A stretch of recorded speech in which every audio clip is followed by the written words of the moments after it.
Olá pessoal, seja bem-vindo a mais um episódio do Castalho Podcast. Primeiramente, como todos os outros episódios, eu quero agradecer a todo mundo que passou lá no website, deixou um comentário e todo mundo que tem participado das nossas entrevistas, enviando suas perguntas e suas sugestões.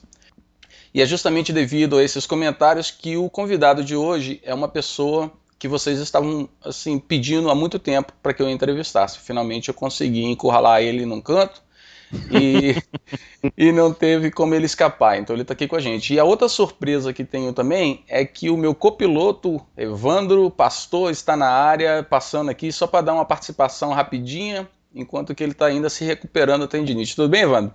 Saudações, tá tudo sob controle. Beleza. Então o episódio de hoje promete, porque a pessoa que eu vou entrevistar, para te dar um background rapidinho, ele é o fundador e mantenedor de alguns websites que eu tenho certeza que, se você escuta esse podcast, você conhece, que é o BR Linux, o BR Mac e o Efetividade.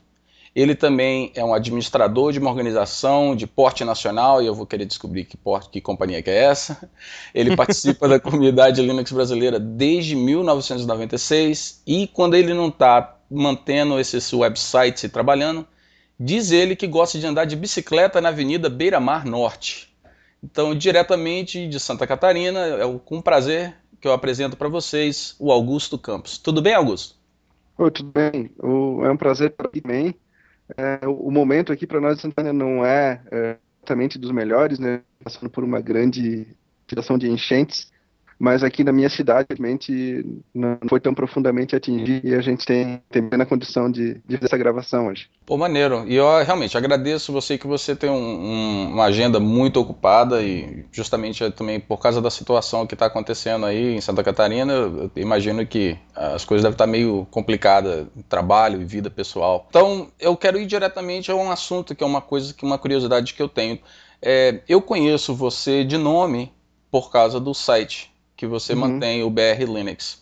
E é claro que eu sempre dou uma pesquisada antes de entrevistar qualquer pessoa, porque eu gosto de fazer o meu trabalho de casa e saber um pouquinho mais antes de fazer qualquer pergunta. Então, o site do BR Linux, ele está no ar desde 1996. Certo. E eu vi lá que você tem uma lista bem detalhada de, assim, o que ele era, e a metamorfose que ele passou, ou seja, você focava muito em tutorial, em manual e coisas assim, e agora você mudou. Durante os anos você agora apresenta material mais novidades para manter a comunidade a par do que está acontecendo.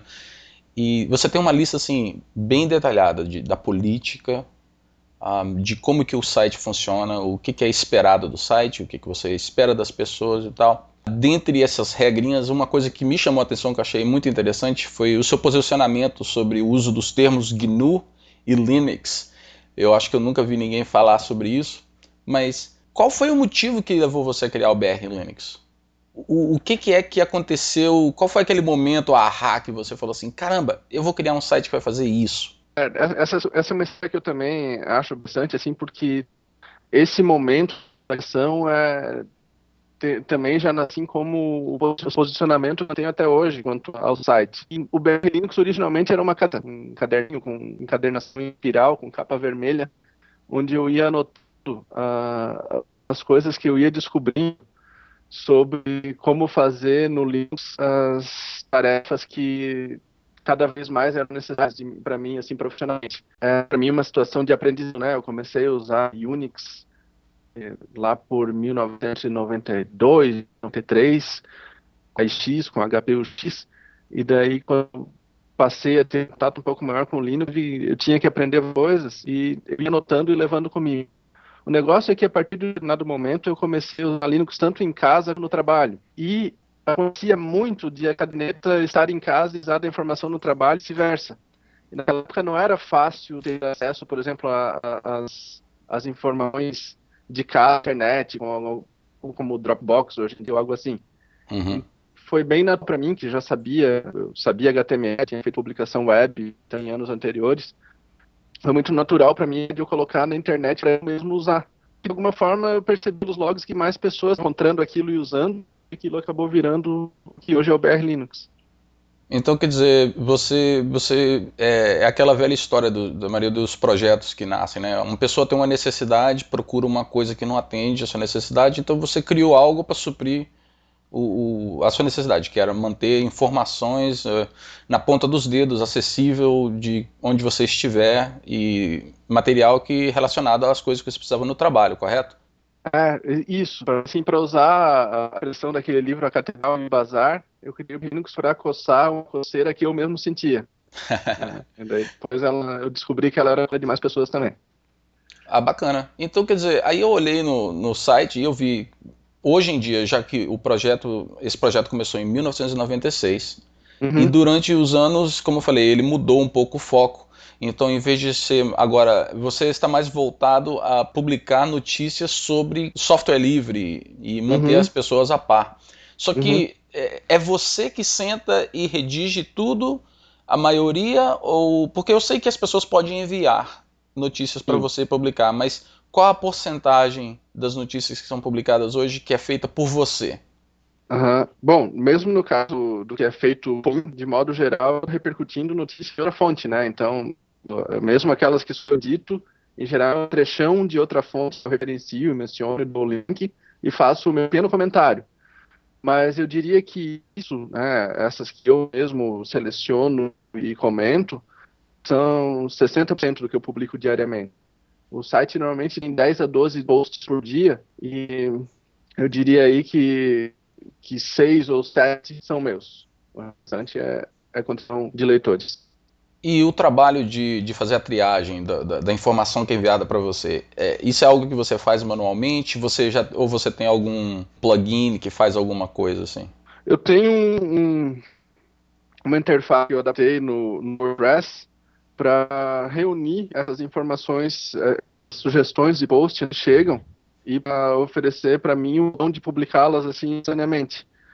Mas na prática é raro chegar a coisa que não exige tarefa de edição, né? E que é o meu papel mesmo. Nesse caso, eu me considero o editor e o outro é o autor. Certo. Então, no final das contas, essa partição é feita na interface ativa do WordPress mesmo. É só Uhum. tem uma interface de seleção que eu fiz e coloquei lá, e um dia ela vai virar open source, ser disponibilizada pelo que queiram. E pro geek que está escutando o episódio, então o BR Linux roda WordPress, ele tem um banco de dados, o que é MySQL. MySQL e sobre Linux, sobre CentOS. Ah, você está usando o CentOS, então, Uhum. aquele da Red Hat. Beleza, Isso, beleza. clone da Red Hat. Em termos no seu website você fala que você recebe, são 90 mil visitas mais ou menos por dia? Na verdade, essa informação atualizada, hoje é menos. Se eu for verificar agora, vou demorar para responder, mas eu te diria que hoje são cerca de 5 mil visualizações por dia. Caramba, muito bom isso. Aquela informação que leu no about do site, Uhum, ela deve ter sido há 2 ou 3 anos, e quando estava naquela febre do computador para todos e tal, então eram muitas buscas de Linux, né, no Google, coisas assim, mas esse apelo popular da ideia do Linux, do open source, teve naquele período, mas agora voltou ao que seria o normal, eu imagino. uhum. Então, houve uma América. Uma coisa também que eu notei é que o seu trabalho tem sido notado, então, pela comunidade brasileira, que isso mostra o efeito disso, é o número de visitas que você recebe, mas também eu diria, talvez pela imprensa, porque o seu site foi mencionado em algumas revistas, a Isto É sendo uma delas, a Veja também mencionou você logo em 1999, que eu dei uma olhadinha no seu site, Uhum, e você tem uma foto que eu acho que é da Isto É a matéria da Isto É, quando uhum, mencionaram.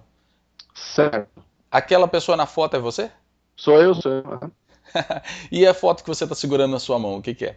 Aqui não foi uma edição feita, isso né? Mas a pessoa na foto é o Marcelo Zaz, que é um desenvolvedor do kernel Linux, Ah, sim. e ele hoje trabalha na Red Hat, e ele também era entrevistado na mesma matéria, então ele decidiu colocar a gente na mesma situação. Que massa. Aquela foto foi na praia aqui, né, em Florianópolis. Ah, é? Bacana. Aham. E uma outra coisa que eu achei interessante também foi que você foi entrevistado pelo o Nerdson, né, o Carlson, Aham. que ele fez uma tirinha da entrevista, acho que foi até o primeiro D-Talk Show que ele fez, ou um dos primeiros que você foi Foi, eu entrevistado. acho que foi o mesmo, sim. Pois é, e uma coisa que eu li na tirinha foi que tem o Estrela Roja, que está do seu Aham. lado. Aquilo foi criação dele, né? A revista em si realmente aconteceu. Ele me mandou aquelas perguntas que aparecem na entrevista e com o estudo que eu desse respostas, e ele publicou exatamente as mesmas respostas. Mas aquela do Estrela Roja foi algo que ele depois acrescentou. Que era se não me engano, era a figura de Paul, não é isso? É É, um duende verde, né? parece um dinossauro, sei lá, eu. O Estrela Roja eu sei que é o nome de uma distribuição de Linux com alguma orientação política de esquerda. Ah, tá. Então, eu acho que ele quis fazer ali uma brincadeira com o pessoal que faz comentário no posts com essa orientação também. Ah, realmente, ele tá falando dos trolls aqui, tem do Estrela Roja. Vou ter que perguntar pro Carlos depois e botar a resposta no website. Então, quer dizer, aí o BR Linux não foi sua única coceira, você também teve outras duas coceiras, que é o BR Mac e o Uhum. Efetividade. E Certo. claro que eu dei uma olhadinha no BR Mac. Eu acho que o foco dele não é falar sobre o Mac OS, correto? Qual é o foco do site? Por que você criou ele? Tá, eu vou começar com um paralelo. Há pouco você mesmo já mencionou, né, que o foco do BR Linux no momento, na criação dele eram mais tutoriais e depois migrou para notícias. Migrei para notícias ao longo da vida do BR Linux, porque quando ele começou não tinha muitos sites de tutoriais ou de explicando como fazer coisas ou o que dá de fazer no Linux em português que fosse original e que eu achasse bem. Eu pensei, pô, não tem uma forma de contribuir. Foi o que eu fiz no último tempo. Depois o Linux realmente se popularizou um pouco mais, começou a ter bastante conteúdo original e com razoável qualidade, e eu percebi que não precisava mais continuar, não podia migrar para outra área dessa figura. No caso do Mac, depois que eu comecei a usar, eu percebi uma situação similar também. E por isso eu revi, né, já estava descontente com o material publicado em português sobre aplicações do Mac, inclusive o caráter open source de muita coisa que acontece, ou que faz parte, inclusive feito pela própria Apple, mantido por ela. Uhum. Eu provei isso, né, e adotei como missão o que eu estou fazendo ali. Então tem muita similaridade entre o momento começo dos dois sites. A diferença principal é que no caso do Linux eu estava numa situação de aprendizado num outro ponto em relação ao que eu estava com o Mac quando eu comecei a usar, né? O Mac, para começar, eu sou usuário da Mac, eu não sou administrador de servidor, então tem muito menos coisa que a gente precisa aprender. Quando eu comecei o BR Mac, eu usuário há um bom tempo, né? No Linux, eu comecei BR Linux quando eu estava começando usuário do Linux também. E foi o mesmo caso do site o efetividade.net? Foi por causa de falta de material sobre? Como é que o Efetividade foi criado? Não, o efeito foi um pouco diferente. A efetividade é porque, nesse caso, eu estava querendo pesquisar sobre o assunto da produtividade pessoal. Eu sou Sim. administrador de formação. E esse assunto, produtividade pessoal, me interessa bastante. E naquele período em que eu comecei a atividade, me interessar especialmente, porque precisando de um pouco mais de produtividade pessoal, até porque eu sou uma pessoa que faz bastante coisa, né? Eu tenho que gerenciar tudo isso.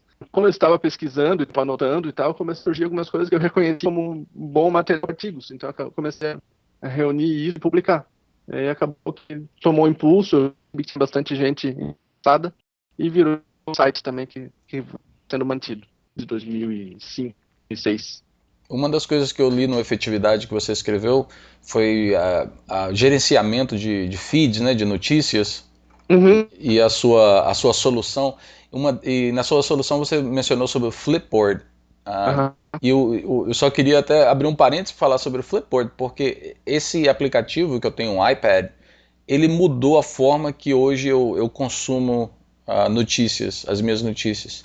Eu acho a forma que ele faz de transformar tudo em um jornalzinho e te dar um glimpse, né, que te dá uma visão bem rapidinha do que são as notícias, o que é que o pessoal está falando. Eu acho fenomenal a forma que eles fizeram isso. Você concorda então também? Eu acho que parece assim que facilita muito mais você ver todos os seus feeds, você sabe exatamente o que a pessoa está falando e você escolhe se você quer ler mais ou não. Sim, eu acho a ideia incrível, o sucesso do aplicativo, felizmente motivou outros desenvolvedores a fazer soluções similares, uns via web, as outras plataformas. O meu desejo é que surgisse uma versão com a mesma qualidade do Flipboard, que só tem para iPad no momento, e outras plataformas também. Mas, enquanto não acontece, cada dia eu vejo alternativas que também me agradam. Eu torço para que mais passem por essa atenção na forma de notícias que você já passou, que também já passei, que é realmente consumi-las e não tentar zerá-las, né? Não tentar ler todas as pendências de notícias, sim, encontrar aquelas que nos interessam. Pode crer. E quando é que a gente. Será que vai sair um canal especial no Flipboard sobre o material que você publica? As serias do Flipboard são comerciais, né? Eu não acho que isso vá diretamente ter um canal lá naquela lista de featured, mas de qualquer forma, o meu material todo é disponível para ser consumido pelo Flipboard. Eu, inclusive, me esforço que fique bem informado quando lido via Flipboard. É muito bom. Ô Augusto, você falou do Flipboard, e que mais tem na sua caixa de ferramentas? Aqueles aplicativos ou soluções que você não vive sem? Eu tenho como dizendo que eu sou uma pessoa que acredita no pé caneta, né? Então, muito do de lista de pendências, contatos, às vezes rascunhos, posts, é muito frequente nascer em um bloquinho de anotações, com uma caneta que escreva confortavelmente e tal. Depois só de ter um bom esboço feito no papel, que vai virar uma daí no texto. Mas também, nesse ponto, né, eu te diria que a ferramenta que eu mais uso diariamente em todas as minhas atividades, que é no computador, é um editor de texto simples, né? No momento eu estou num desktop que é Mac, e Uhum. aí eu uso o BB Edit, mas quando eu estou em desktop Linux, por exemplo, eu gosto do Kate, que é do KDE, mesmo usando o GNOME, eu uso o editor Kate. Eu vivo também sem o SSH, CP, boa parte dos meus scripts de aplicação, inclusive imagens, mas também de textos, de textos em geral, são scripts que eu mesmo fiz em Bash com SSH ou CP. E a outra ferramenta que eu uso todo dia, não consigo rotacionar uma imagem ou redimensionar, fazer os cortes adequados. Eu posso dizer que eu sou um fã, porque na verdade eu sou muito para aquele cinema menos complexo, mais fácil de usar, mas ele é poderoso e a gente acaba se acostumando, por anos e anos, a navegar por aquela estrutura de menus dele, que é de bizantina, e para fazer o que a gente precisa. Então, são as ferramentas assim que eu daria. E você que mexe com administração de sistemas e tal, você programa tudo Shell ou você tem alguma linguagem que você usa? Eu acho que talvez seja uma exceção ou um cliente de outra era. Assim, a linguagem que eu mais uso é a WK, mas a WK embutido em scripts bash sempre. Certo. Mas eu não sou mais administrador de sistemas, nem de redes, né? Eu ministro ainda tanto quanto preciso nos meus próprios sites, mas o meu tempo profissional de TI diretamente já acabou faz alguns anos. Então, o que você está fazendo hoje em dia? Eu trabalho com administração estratégica, com planejamento estratégico, gestão estratégica, outras atividades colatas. Bacana. E quanto parte do que você estudou aplica hoje em dia para o que você faz? Muito certamente, as duas carreiras que eu escolhi academicamente, eu aplico todos os dias. A minha formação inicial é técnico em processamento de dados. Eu fiz isso na adolescência, no segundo grau. Então, o que me habilitou para ser programador e professor de software, com linguagens modernas como Pascal, COBOL e similares. E eu fiz esse conhecimento, esse entendimento de pensar o mundo de maneira estruturada, para um problema enxergar estruturas de dados, comunicações e coisas assim, que é o dia a dia do programador, se aplica muito do que eu faço na área administrativa também. E facilita talvez a minha vida na hora de fazer análise e chegar a síntese e a conclusão. Mas a minha formação como administrador também é aplicada muito, de uma forma muito direta e visível, né? E eu fiz uma pós-graduação em gerenciamento de dados que também influencia não só ver o mundo, como também o trabalho que eu desempenho. Assim, eu sou bem feliz de ter ido estudar coisas que depois eu coloquei em prática de forma bem direta. Poxa, isso é muito bacana. E você acha que foi devido ao curso que você fez, foi devido aos professores, ou você diria que, em geral, a educação, o sistema de educação de Santa Catarina realmente prepara qualquer pessoa, não importa a área, prepara ela para o que está a vir no futuro? Não, na verdade, eu acredito que eu tive a felicidade de escolher e ter a boas escolas. Não diria que isso é um mérito do Estado. Eu passei por pessoas que tinham condições, assim, tinham bons professores motivados, tinham turmas que incentivavam isso. Então, foi de passar por escolas boas, de estar em outros também. Então me diz uma coisa, se você, para quem está escutando o episódio não sabe, eu moro nos Estados Unidos, tem 20 anos que eu moro aqui. Se eu decidisse amanhã então falar assim, ok, eu vou empacotar minhas coisas, eu vou voltar para o Brasil. Santa Catarina seria um bom lugar para uma pessoa que quer trabalhar e vive no mundo de tecnologia, de open source e cultura global, assim? O meu entendimento que percebo que os meus amigos, colegas, que se desenvolveram na parte aí de open source, especialmente de gestão de sistemas, na mesma época em que eu estou me desenvolvendo nesse mesmo ramo, hoje estão todos nos grandes centros. Eles a carreira, para quem começou naquela época e se desenvolveu, precisou acontecer aqui. Tem raras exceções que conseguiram manter a carreira aqui. Então, acho que aqui, na área de desenvolvimento, tem bastante de software, né? Tem bastante oportunidade, mas em outras áreas correlatas, que relacionadas à operação, manutenção, né, similares, talvez aqui o número de vagas não seja para recomendar, venham para cá, aqui é o Eldorado, eu acho. Mais lugar para uma pessoa que tenha um diferencial. Augusto, me fala uma coisa. A gente falou aí dos seus projetos, das coisas que você criou aí. E para se divertir, o que você faz? O que você costuma fazer no seu no seu tempo livre, né? Que parece não ser muito, né? Não, na verdade, eu me esforço para preservar o livre, sim. E apesar de quando abrir uma sessão, tipo, para dar uma entrevista para o Castalho Pest, o que acontece é que eu moro em Florianópolis, né? Que é uma cidade que mais 40 praias. E o bairro onde eu moro é uma praia, inclusive. Então, eu tenho a oportunidade no programa foi mencionado na bicicleta, e isso é uma coisa que eu faço muitas vezes em ilha. É muito comum também o meu tempo livre ser ocupado fazendo churrasco, ou sendo na praia, que isso não é tão comum assim.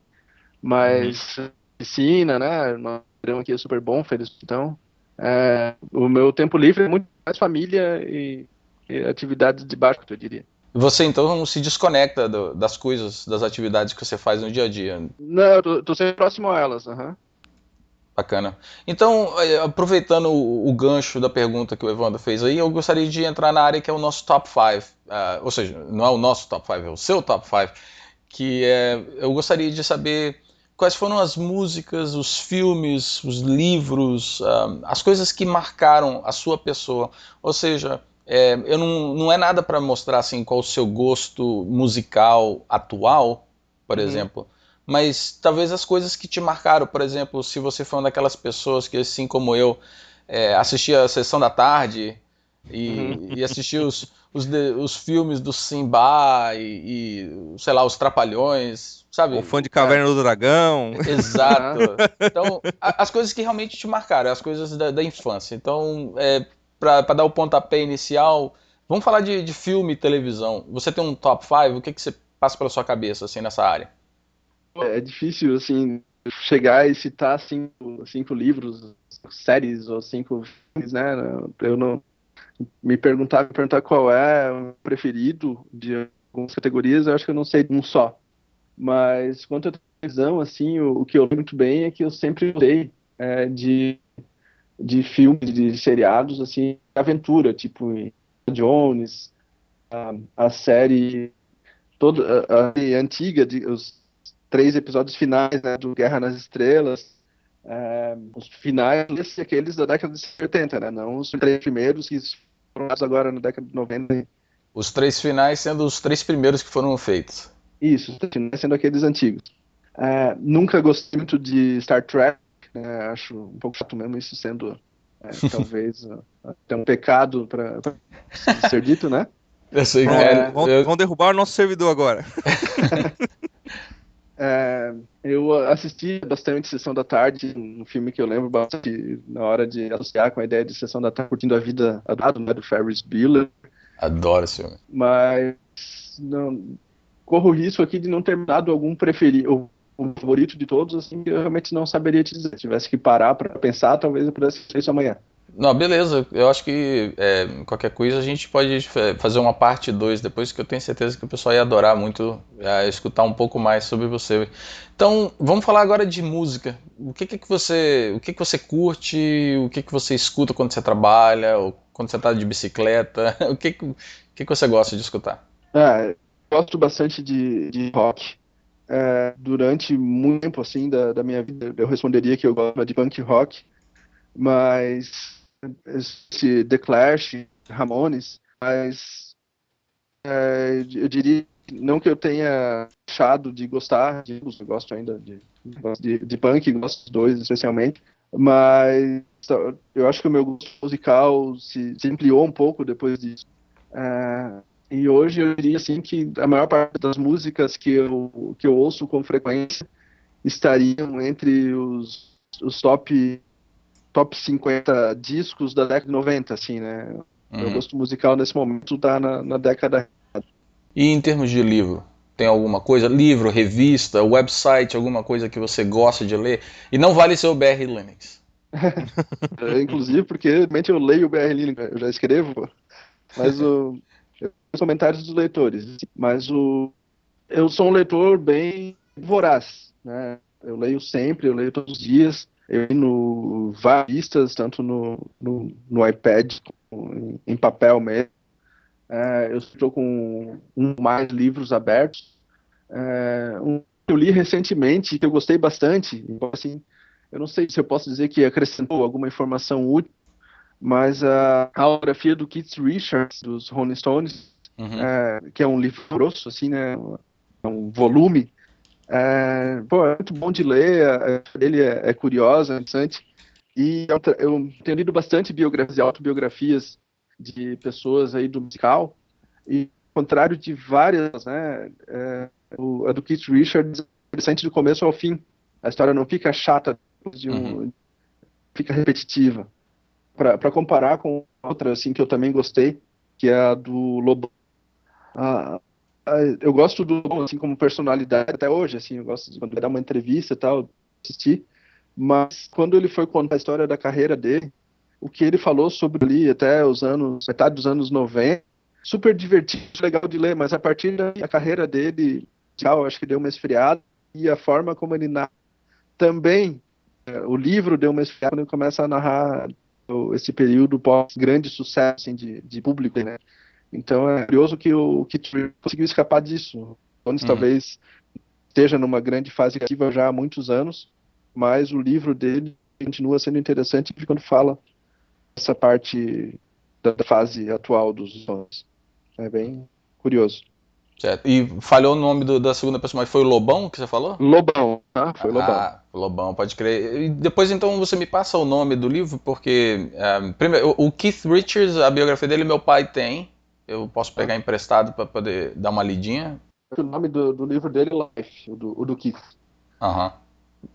Agora o livro do Lobão provavelmente só vou conseguir no Brasil. Aqui eu não vou conseguir pegar ele. Eu sei que tem o e-book. Eu li em papel mesmo. Sei que a Saraiva vende ele via internet. E será que. Bem, se é e-book não importa onde eu moro, né? Pode crer. Sim. O Keith Richards eu li em inglês, tranquilo. E você é uma pessoa de você lê mais e-book ou você lê livro de papel mesmo, antigo?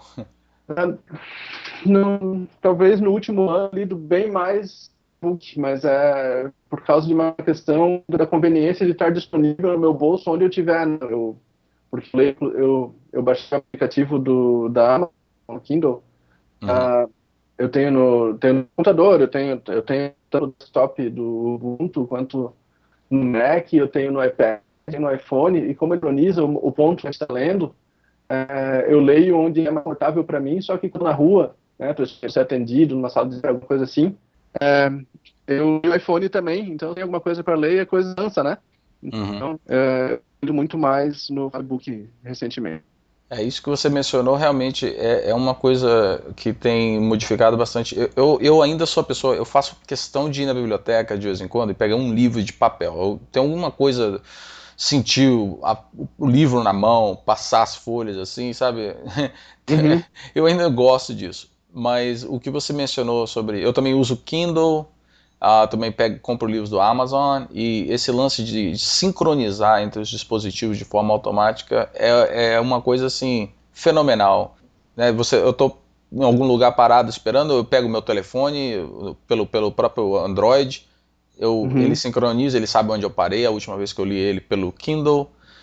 Se eu tenho internet, eu posso ler no meu computador também pelo browser, no Chrome e no Kindle e no iPad. Então isso é muito bacana, é uma coisa que tem afetado muito a forma como que eu consumo livros hoje em dia. É uma revolução, só para ficar registrado o nome do livro do Lobão, 50 anos. Beleza, tá anotado. Cara, olha, foi muito divertido conversar com você hoje. É uma coisa assim que eu tenho muito tempo que eu estou querendo fazer, e eu realmente gostaria de repente entrevistar você novamente mais para frente, até porque a nossa conexão não está muito boa, tá cortando bastante a conversa, então não vai ficar no mesmo nível de outras coisas que a gente gravou no passado. Mas é claro que eu vou editar e vou tentar fazer o melhor possível para deixar ele para ficar bem legal. Mas quem sabe a gente não marca uma outra entrevista mais para frente para conversar sobre o futuro do BR Linux, o futuro dos seus websites. Se qualquer outro projeto que você tem aí pela frente, a gente pode bater um papo sobre isso também. Tá ok, para mim é um prazer. Valeu. Então, eu agradeço então você tirar um pouquinho do seu tempo para bater papo com a gente. Eu entendo que você é uma pessoa ocupada e no fim de semana também você prefere se desligar um pouquinho. Então, valeu. Realmente muito bom conversar com você. Evandro, muito obrigado por você também, cara, aparecer novamente na área. Muito bom falar com você de novo. E para os nossos ouvintes, eu espero que vocês curtam o material. Entendo que nós tivemos um pouco de problema com a nossa conexão, mas o material vai estar todo detalhado, todos os assuntos abordados vão ter um link no site. E se vocês tiverem alguma pergunta específica que vocês queiram fazer para mim, para o Evandro ou para o Augusto, é só deixar um comentário no nosso website. Então, até o próximo episódio. Um abraço. Tchau, tchau. Um abraço.